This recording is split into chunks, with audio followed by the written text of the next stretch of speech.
السلام علیکم، سیکھو سب کچھ میں خوش آمدید دوستو۔ آج ہم سیکھیں گے کہ ہم کس طرح ٹیکسٹ ڈائریکشن کو چینج کر سکتے ہیں مائکروسافٹ ورڈ میں۔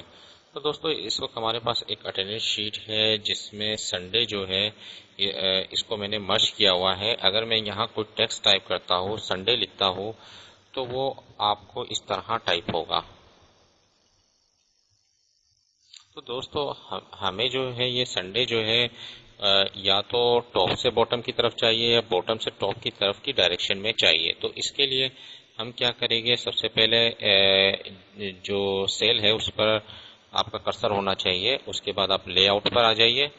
آپ جیسے ہی ٹیبل کے آپشن پر آئیں گے تو ٹیبل ٹول جو ہے وہ انیبل ہو جاتا ہے۔ تو آپ لے آؤٹ پر آ کر یہاں سے آپ کو آپشن ملے گا ٹیکسٹ ڈائریکشن کا۔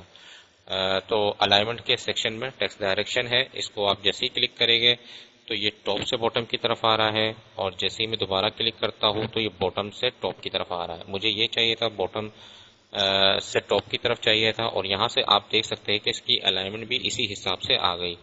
تو میں یہ سینٹر لے لیتا ہوں تو بالکل یہ سینٹر پر آ گیا۔ تو دوستو اس طرح آپ ٹیکسٹ ڈائریکشن کو چینج کر سکتے ہیں مائکروسافٹ ورڈ میں۔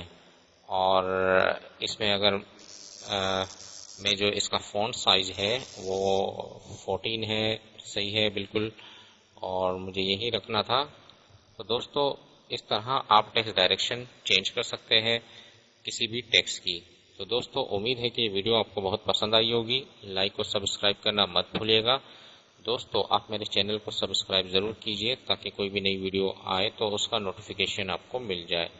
Thanks for watching. اللہ حافظ۔